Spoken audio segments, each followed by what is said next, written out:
नमस्कार विद्यार्थी मित्रांनो, इन्फिनिटी इंजिनिअरिंग अकॅडमीच्या यूट्यूब चॅनलवरती मी प्रमोद देशकरी आपणा सर्वांचं स्वागत करतो.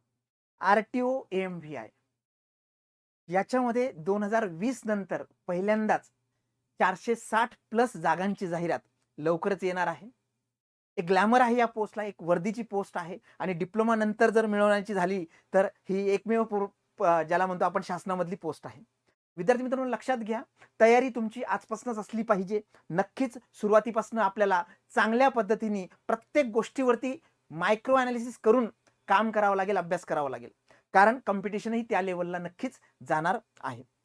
पूर्व परीक्षेचा जर विचार केला तर पूर्व परीक्षेमध्ये जे काही विषय आहे त्याच्यामध्ये करंट अफेअर हा जो एक टॉपिक आहे, याच्यामध्येही लक्षात घ्या की हा जो टॉपिक आहे करंटशी रिलेटेड, विभागाशी रिलेटेड बरेचसे क्वेश्चन्स याच्यामध्ये असतात. त्या अनुषंगाने आपण काही माहिती या सेशनमध्ये देणार आहोत. RTO AMVI या पदाच्या जबाबदाऱ्या काय आहेत, कार्यकर्तव्य काय आहेत, यावरती आपण अगोदरही व्हिडिओ केला होता आणि याच्यामध्ये त्याचं एक हायलाइट आणि तसंच हे विभाग काय आहे, डिपार्टमेंट काय आहे, नेमकं काय काम करतं, हायरकी कशी आहे हे सुद्धा समजून घेणार आहोत. त्याच्यामुळे शेवटपर्यंत व्हिडिओ बघायला विसरू नका आणि सगळ्यात महत्त्वाची गोष्ट, नवीन जर असाल तुम्ही या चॅनलवरती सबस्क्राईब करा आणि घंटी वाजवा. ओके, तर विद्यार्थी मित्रांनो लक्षात घ्या, तुम्ही जर मोटर वाहन विभागाच्या महाराष्ट्र शासनाच्या या पोर्टलवरती किंवा वेबसाईटवरती जर गेलात तर तुम्हाला लक्षात येईल की आता जे काही प्रशासकीय अधिकारी आणि त्याच्या व्यतिरिक्त जे काही सन्माननीय मंत्री महोदय आहे ते सगळे तुम्हाला माहिती पडतील.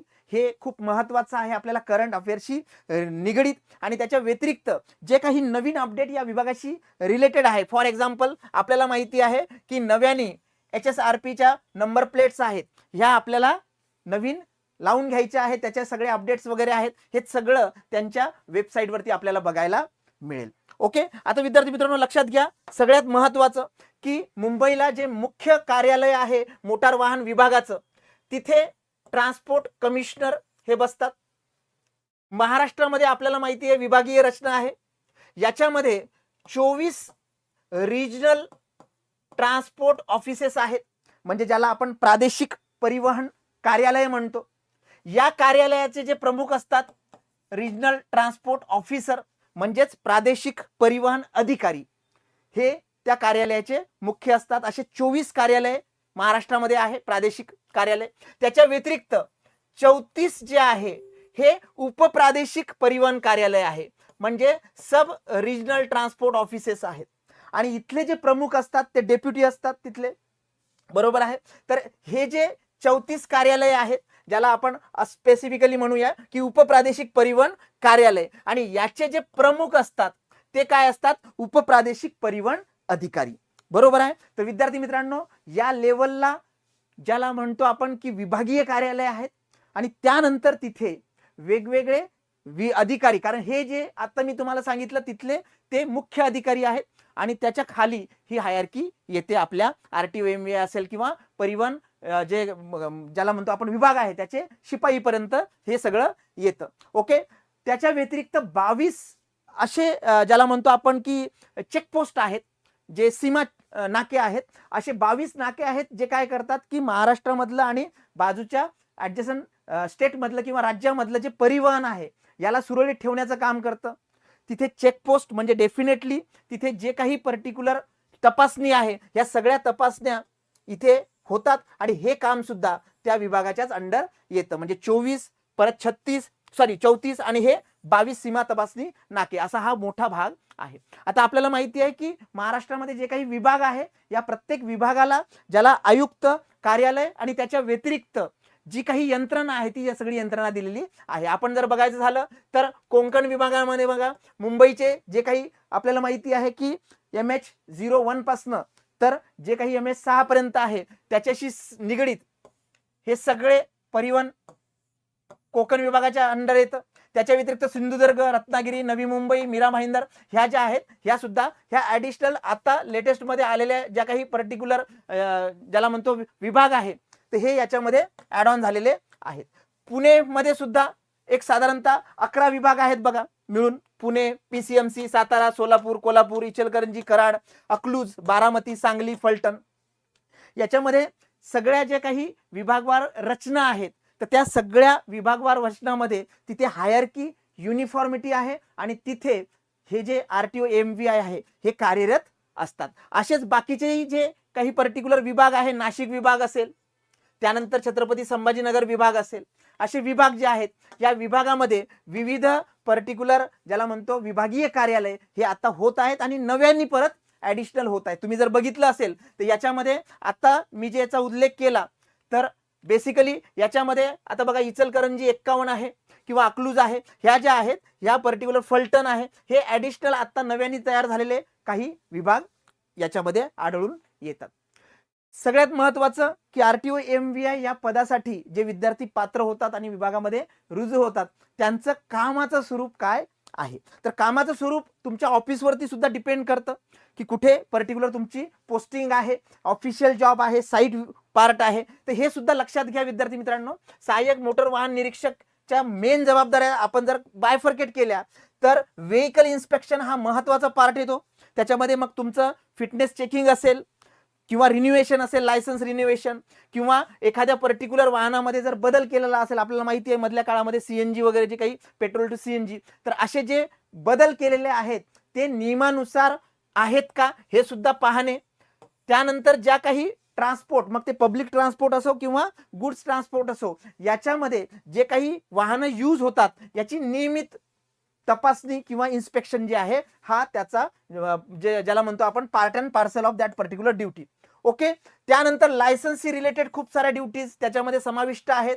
जसं आपल्याला जे काही पर्टिक्युलर चेकिंग होतं किंवा टेस्टिंग होतं, लायसन्स टेस्टिंग होतं, तर त्याच्यामध्ये चालक परवाना चाचणीमध्ये सहभाग घेणे, ड्रायव्हिंग टेस्ट घेणे, अहवाल सादर करणे त्याच्याशी निगडीत, किंवा याच्या व्यतिरिक्त जे काही स्पेशल व्हेकल्स आहेत, मग त्याच्यामध्ये दिव्यांगाचे व्हेकल्स असतील किंवा वृद्धांचे व्हेकल्स असतील, याच्या परवान्याची प्रक्रिया जी आहे ती हे पार पाडत असतात, म्हणजे भविष्यात तुम्हाला पार पाडायची आहे. त्याच्यानंतर सगळ्यात महत्त्वाचं की एन्फोर्समेंट ड्युटीज, नियम अंमलात आणणे वाहतुकीचे. आपल्याला माहिती आहे आपण स्पेसिफिकली चौकामध्ये बघतो तर त्यावेळेस ह्या ज्या ड्युटी आहेत ह्या सगळ्यात महत्त्वाच्या आहेत. त्याच्यामध्ये जे काही नियम न मानणारे आहेत त्यांना पर्टिक्युलर नियमात दंड आकारणे, ओव्हरलोडिंग ज्याला इल्लीगल ट्रान्सपोर्टेशन म्हणतो, प्रवासी वाहतुकीमध्ये काहीतरी वेगळं जे काही पर्टिक्युलर ट्रान्सपोर्ट आहे ते ह्या गोष्टी ज्या आहेत ह्या सगळ्या याच्यामध्ये आहेत. आणि तपासणी दरम्यान वाहनाची जे डॉक्युमेंटेशन आहे हे सुद्धा डॉक्युमेंटेशन व्हेरीफाय करणे, चेक करणे हा त्यांच्या कामाचा भाग आहे. बऱ्याचदा जे काही अपघात होतात तर फर्स्ट इन्व्हेस्टिगेशन जे आहे ती त्या पर्टिक्युलर अधिकाऱ्याकडनं केली जाते, म्हणजे याला आपण अपघाताची जी काही इन्व्हेस्टिगेशन आहे ते म्हणतो. तर याच्यामध्ये जे काही सिरियस ज्याला इंजुरी आहे किंवा ज्या काही पद्धतीचे पर्टिक्युलर गंभीर अपघात आहे त्याच्यामध्ये प्रायमा फेसा जे काही इन्क्वायरी आहे ती करणे, वाहतूक पोलिसांना टेक्निकल हेल्प करणे, अपघातग्रस्त वाहनांची तपासणी व त्याचे रिपोर्ट सादर करणे, हे सुद्धा पार्ट अँड पार्सल आहे तुमच्या आरटीओ एमव्हीआय या पदासाठीचा. पीयूसी आपण नाव ऐकलेलं असतं, बरोबर आहे. तर त्याच्याशी संबंधित जे काही काम आहे आणि चेकिंग आहे, पीयूसी कंट्रोल, जर नियमाच्या बाहेर कोणी काही काम करत असेल तर त्याच्यावरती कारवाई करणे, जे काही ज्याला म्हणतो आपण प्रॉपर वेनी यूज करणारं फ्युएल आहे ते न वापरता वेगळं काही केलं त्याच्यावरती लक्ष ठेवणे, कार्यवाही करणे. आणि ऍडमिनिस्ट्रेशनचा भाग याच्यामध्ये बराचसा आहे. ऍडमिनिस्ट्रेटिव्ह ड्युटीज मध्ये जे काही व्हेकलचे फिटनेस सर्टिफिकेट आहे ते देणे, ज्याला म्हणतो आपण की नवीन वाहनं खूप सारी मार्केटमध्ये येत असतात तर त्यांचे जे काही नव्याने ज्याला म्हणतो एनरॉल होत असतात, ते नोंदणी होत असते, त्या प्रक्रियेमध्ये काम करणे आणि त्याच्याशी निगडीत जे काही रिपोर्ट्स आहेत, अहवाल आहेत, हे सगळं मेंटेन ठेवणे. ओके. हे काम सुद्धा आरटीओ एमव्हीआय या पदासाठीचं आहे. आपल्याला माहिती आहे विविध सप्ताहाच्या मार्गाने सगळ्यात महत्त्वाचं ते म्हणजे awareness and training about the particular this department, हे सुद्धा एक काम आहे. आपल्याला माहिती आहे की आठवडा आपण ज्याला म्हणतो आपण सुरक्षा आठवडा वगैरे साजरा करतो, तर त्याच्यामध्ये खूप चांगलं काम हे या विभागामार्फत केलं जातं.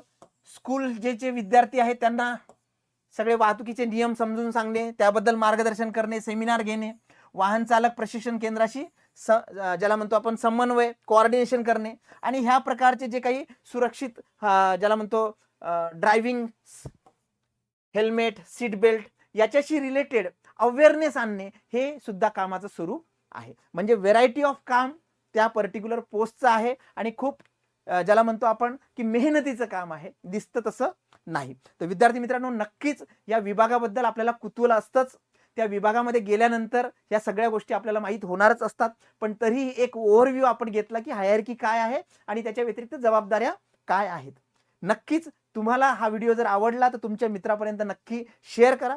सगळ्यात महत्त्वाचं विद्यार्थी मित्रांनो की खूप सारे विद्यार्थी असे आहेत की जे जॉब करून ही RTO MVI ची एक्झाम द्यायची त्यांची इच्छा आहे, त्यांचा प्रयत्न आहे, जॉब तर सोडता येत नाही. अशा विद्यार्थ्यांसाठी सुद्धा सगळ्यात महत्त्वाचं की ऑनलाईन हा एक चांगला पोर्टल आहे आणि चांगला एक ज्याला म्हणतो उपाय आहे. कारण तुमच्या वेळेनुसार तुम्हाला ऑनलाईन वरती अभ्यास करता येतो. ओके, तर विद्यार्थी मित्रांनो, ऑनलाईन साठी प्री, मेन्स आणि फाउंडेशन बॅच ही आपली अवेलेबल आहे. 7887811411 याच्यावरती तुम्ही संपर्क करा आणि नक्कीच तुम्हाला डिटेल माहिती दिल्या जाईल. विद्यार्थी मित्रांनो, स्टडी मटेरियल हा एक महत्त्वाचा भाग आहे.